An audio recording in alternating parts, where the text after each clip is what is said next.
The first swing of the axe did not take her head. Instead, the blade buried itself into the back of her skull. The queen whispered in pain. The crowd gasped, but the nightmare was not over. It took 3 blows to finish the job, and even then, when the executioner lifted her head to show it to the silent room, the lips were still moving. February 8th, 1587, Fotheringhay Castle. This was supposed to be a dignified end for Mary, Queen of Scots. Instead, it became one of the most botched and brutal executions in British history. But to understand the horror of those final moments, we must understand how a queen ended up on a scaffold in the first place. For 19 years, Mary had been a prisoner, not in a dungeon, but in a gilded cage. She was the cousin of Queen Elizabeth I, and to many Catholics, the true heir to the English throne. For nearly 2 decades, Elizabeth hesitated. She did not want to kill an anointed queen. It was a dangerous precedent. If one queen could be executed, so could another. But in 1586, the trap was sprung. The Babington plot was uncovered, a conspiracy to assassinate Elizabeth and put Mary on the throne. Evidence was found. Some say it was forged. Others say Mary walked willingly into the trap. Regardless, the verdict was signed. The warrant for execution was dispatched. When the news was delivered to Mary on the 7th of February, she did not weep. She reportedly thanked God that her tedious pilgrimage was finally over. She was 44 years old, but physically broken. Rheumatism had crippled her legs. She was swollen, in pain, and had lost her legendary beauty, but she had not lost her pride. The night before the execution was somber. Mary knew that the English government would try to erase her legacy. She spent her final hours writing her will, meticulously distributing her belongings to her servants so the executioners couldn't steal them. She ate a modest supper, drank a final glass of wine to her servants' health, and asked them to stay awake and pray with her. They wept. She did not. Morning came. February 8th. Because of her illness, Mary could not walk to the Great Hall alone. 2 soldiers had to support her by the arms.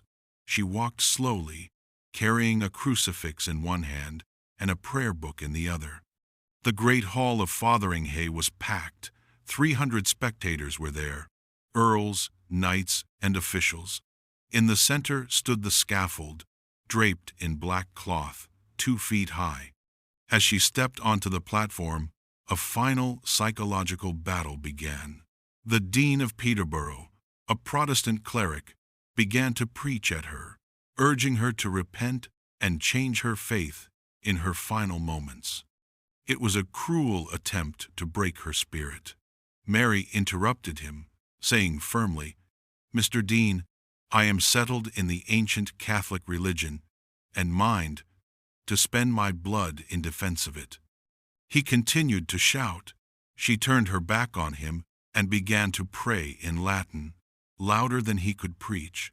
It was her final victory. She would die on her own terms. Then came the moment of transformation. When she entered the hall, she was dressed in black satin. But as she approached the block, her ladies-in-waiting helped her remove the outer gown beneath the black.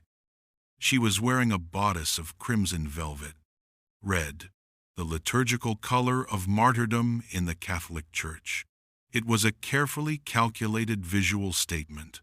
She wasn't just dying a defeated queen, she was dying a Catholic martyr. The crowd fell silent, stunned by the sudden flash of color in the dark hall. The executioner, a man named Bull, and his assistant, knelt before her and asked for her forgiveness, as was the custom. She answered, "I forgive you with all my heart, for now, I hope, you shall make an end of all my troubles." Her ladies blindfolded her with a white cloth embroidered in gold. Mary knelt down, But in the darkness, she couldn't find the block. She had to reach out with her hands, groping blindly for the wood that would end her life. It was a moment of terrifying vulnerability.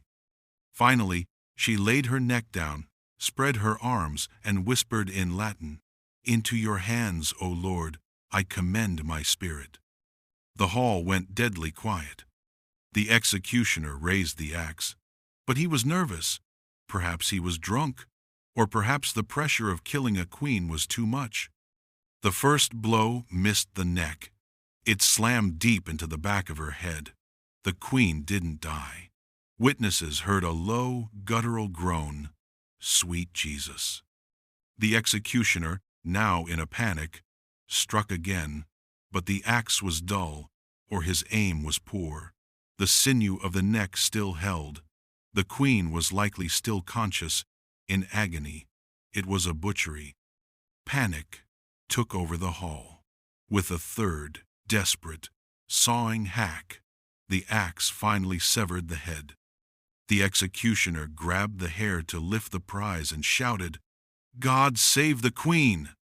But then, the final humiliation happened. As he lifted the head, it fell. The executioner was left holding only a red wig. The head rolled across the platform with a dull thud. Mary was not the young beauty the portrait showed. She was an old, bald woman with short gray hair, worn down by years of stress and imprisonment. The illusion of royalty was shattered. But the most heartbreaking detail was yet to come. While the body lay on the scaffold, the executioners began to strip the corpse, claiming the clothes as their payment. But then they saw something move beneath the red dress. A small Skye Terrier, Mary's loyal dog, crawled out from the folds of the velvet. It had been hiding there the entire time, pressed against her leg, refusing to leave its mistress even as the axe fell. It was covered in her blood. It whimpered and refused to be moved. It had to be forcibly carried away to be washed. The authorities were terrified of Mary becoming a saint. They ordered everything touched by her blood to be burned. The block, the clothes, the floorboards, all were thrown into the great fire in the hall chimney, so that no Catholic could take a splinter as a holy relic. Mary Stuart died as she lived, dramatically, tragically, and surrounded by enemies. But in the end, amidst the politics and the butchery, only the dog showed true loyalty. I want to hear your ideas for my next video, so drop a comment below. Your support means a lot, so please smash the like button and subscribe if you haven't already.